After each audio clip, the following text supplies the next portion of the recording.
warahmatullahi wabarakatuh. Kembali berjumpa dengan saya Her Subnarif dari Forum News Network. Jika Anda ingin mengucapkan selamat tinggal, goodbye atau sayonara kepada Komisi Pemberantasan Korupsi, inilah waktunya. Mahkamah Konstitusi baru saja menolak judicial review yang diajukan oleh mantan komisioner KPK sebelumnya, yakni Agus Raharjo dan kawan-kawan. BAKN, Badan Administrasi Kepegawaian, menyatakan sudah menyerahkan hasil dari assessment untuk alih tugas para pegawai KPK. Dan kita mendapat kabar, mendapat bocoran, media sudah ramai sekali diberitakan ada 75 orang karyawan KPK yang dinyatakan tidak lulus ASN atau lulus tes untuk mengikuti menjadi calon pegawai di KPK, dan di antara mereka yang tidak lulus itu salah satunya adalah penyidik senior KPK Novel Baswedan. Kepada media, Novel Baswedan mengakui bahwa dia sudah mendapat bocoran itu, tetapi dia meminta kepada media untuk mengkonfirmasi kepada pimpinan KPK. Tetapi seperti dikatakan oleh juru bicara KPK, mereka mengakui bahwa memang sudah diterima hasilnya, hasil dari assessment yang dilakukan oleh BAKN, dan itu kemudian kan kita tahu bahwa ada bocoran-bocoran soal yang aneh-aneh, dan kalau kita lihat dari bocoran-bocoran soal yang aneh-aneh itu memang kelihatan sekali bahwa assessment yang kali ini dilakukan untuk menyingkirkan orang-orang yang selama ini dianggap menjadi penghalang untuk pelemahan KPK.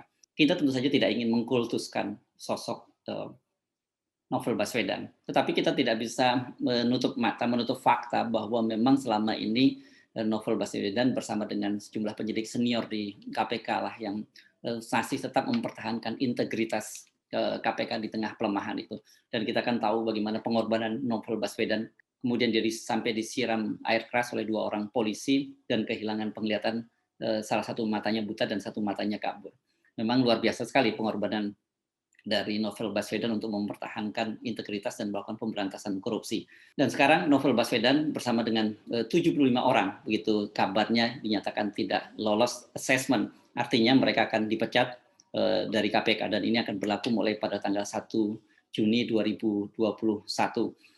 Kabarnya media sudah mendapat bocoran soal ini, soal tidak lolosnya 75 orang penyidik KPK ini sudah dibicarakan Ketua KPK Firly Bahuri dengan Presiden Jokowi. Bagaimana keputusan dari Presiden Jokowi ini yang menarik kita tunggu. Sejak awal sebenarnya assessment ini sudah kita curigai sebagai bagian dari pelemahan KPK. Diduga ini adalah salah satu mekanisme atau cara yang kelihatannya elegan untuk menyingkirkan para penyidik senior KPK. Selama ini kan yang kita dengar isunya itu adalah yang isu digoreng itu ada dualisme di KPK. Penyidik senior di bawah Novel Baswedan ini disebut sebagai polisi Taliban karena mereka ini dianggap orang-orang yang tanda petik Islamnya kuat dan kemudian distigma sebagai radikal.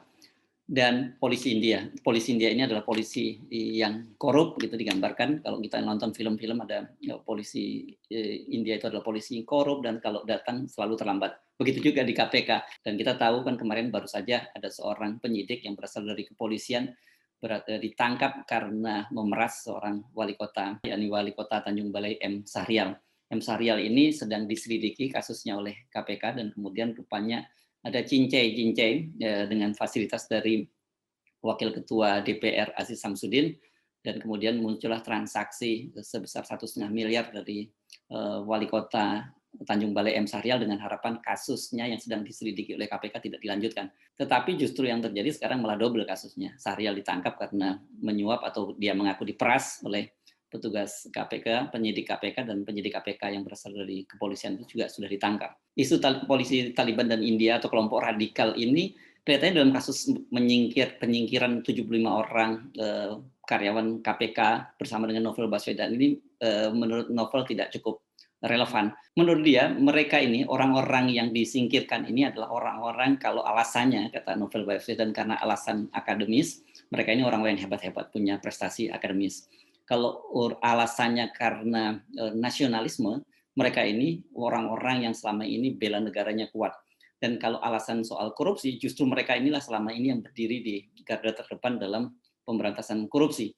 Nah, sementara kalau urusannya radikal, dalam konotasi adalah mereka kelompok Islam atau Taliban, ternyata mereka yang tersingkirkan ini, mereka yang tersingkir ini 75 nama yang tersingkir ini tidak semuanya beragama Islam. Jadi sebenarnya framing bahwa ada kelompok radikal yang anti Pancasilais yang Taliban di KPK itu hanyalah alat untuk menyingkirkan mereka. Faktanya mereka-mereka inilah penyidik selama ini gigih melakukan pemberantasan korupsi. Beberapa kasus tangkap tangan yang terjadi, OTT yang terjadi belakangan ini tidak lepas dari peran mereka. Coba kita runut mulai kasus OTT mantan Menteri Kelautan Edi Prabowo di bandara pada waktu itu. Itu Novel Baswedan juga disebut-sebut ada di lokasi kejadian. Kemudian yang penangkapan OTT berikutnya, OTT kelas kakap adalah Menteri Sosial Juliari Batubara, ini kader PDIP yang ditangkap oleh penyidik dalam operasi tangkap tangan. Pada waktu itu, Ketua KPK Firly Bahuri menyatakan bahwa seseorang yang ditangkap karena melakukan korupsi atau suap di tengah pandemi ini hukumannya bisa sampai hukuman mati. Tapi seperti kita ketahui kan kemudian Juliari Batubara dituntut sangat ringan, sementara beberapa orang anggota DPR lainnya termasuk Madam Bansos yang selama ini disebut-sebut namanya sudah menghilang dari dakwaan di KPK. Disingkirkannya para penyidik senior dari KPK ini adalah tahap akhir dari pembersihan atau pelemahan dari KPK. Kita tahu misalnya dimulai yang pertama pelemahan KPK itu dengan revisi dari Undang-Undang KPK. Seperti kita tadi sebut sebelumnya, judicial review terhadap revisi Undang-Undang KPK ini ditolak oleh Mahkamah Konstitusi. Kita nggak terlalu kaget kalau itu terjadi. Karena kita selama ini juga punya kesan yang cukup kuat bahwa Mahkamah Konstitusi itu sudah bagian dari rezim yang berkuasa saat ini. Dari revisi undang-undang inilah kelihatan sekali betapa KPK itu dilemahkan. Misalnya soal penyadapan. Ini tidak boleh lagi dilakukan tanpa izin dan itu pun boleh dilakukan ketika sudah tahap penyidikan. Padahal selama ini salah satu senjata yang paling ampuh dari para penyidik KPK adalah penyadapan pada tahap penyelidikan dan dari situ kemudian mereka kembangkan dan banyak sekali kasus tangkap tangan. Pelemahan lain yang dilakukan yang sangat mencolok itu adalah soal pemberian SP3. Selama ini setiap orang yang sudah ditangkap KPK itu sudah ada jalan mundur. Dia hanya satu-satunya jalan untuk lolos dari KPK adalah dia maju ke pengadilan dan nanti di pengadilan dibuktikan bahwa mereka tidak bersalah. Itu baru bisa lolos. Dan jarang sekali orang yang sudah ditangkap KPK dan kemudian maju ke pengadilan, dibawa ke pengadilan, mereka bisa lolos. Setelah undang-undang direvisi dan kemudian KPK diberi kewenangan untuk menerbitkan SP3, yang pertama kali paling menikmati adalah buron BLBI sebesar hampir 5 triliun Samsun Nur Salim. Bayangkan dia bertahun-tahun menjadi buron dari KPK dan kemudian setelah muncul revisi undang-undang ini, dia orang yang pertama kali menikmati dengan mendapatkan SP3. Jangan nggak perlu kaget nanti kalau kemudian muncul banyak sekali buron BLBI lain atau kasus-kasus besar dari korupsi yang juga di SP3 oleh KPK. Pelemahan lain dari KPK yang sangat mencolok itu adalah terpilihnya komisioner yang baru atau pimpinan KPK yang baru di bawah kepemimpinan Firly Bahuri. Firly Bahuri ini salah satu contohnya, dia sebagai ketua KPK ini pada waktu dia pernah menjadi Deputi Penindakan sebelumnya di KPK, dia hampir saja dikenakan sanksi.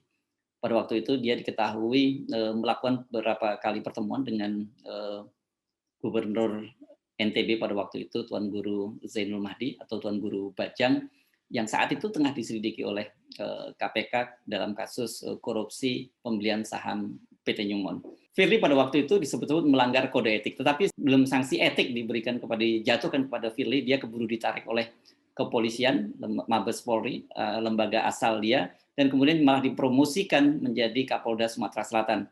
Dan dari Kapolda Sumatera Selatan itulah kemudian ketika berlangsung asesmen untuk pemilihan pimpinan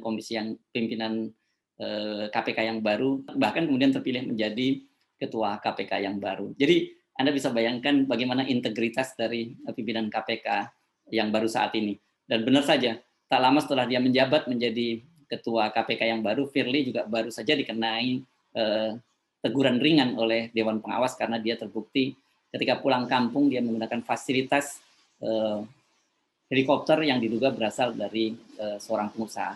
Walaupun Firly pada waktu membantah, dia menyatakan bahwa itu dia menyewa. Tetapi gaya hidup Firly, seorang pimpinan KPK, pulang kampung dengan menggunakan helikopter charteran itu saja sudah tidak mencerminkan citra seorang pimpinan lembaga anti korupsi yang seperti KPK. Sekarang dengan kabar terbaru ini adalah tahapan akhir dan disingkirkannya para penyidik KPK, dengan disingkirkan para penyidik senior KPK yang selama ini dianggap sangat gigih memberantas korupsi.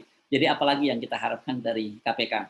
Sudah secara kelembagaan mereka lemah, undang-undang yang memayungi mereka lemah, pimpinannya tidak punya integritas dan kredibilitas yang dipercaya oleh publik, dan kemudian para penyidiknya dilemahkan. Mereka yang selama ini sangat gigih melakukan pemberantasan korupsi disingkirkan dengan alasan tidak lulus assessment. Sekarang KPK isinya itu sama dengan pegawai negeri yang lain. Jadi mereka ini bagian dari birokrasi pemerintahan, bagian dari eksekutif. Anda bisa bayangkan tradisi culture di lembaga pemerintahan itu kan sangat berbeda dengan lembaga KPK yang independen dan mandiri. Di sini kultur ASN, seorang pimpinan sangat menentukan dan biasanya loyalitas dari bawahan pada pimpinan ini yang lebih diutamakan. Jadi inilah waktunya kita mengucapkan selamat tinggal. Novel Baswedan dipecat, KPK tamat. Saya Arsman Arif, sampai jumpa. Assalamualaikum warahmatullahi wabarakatuh.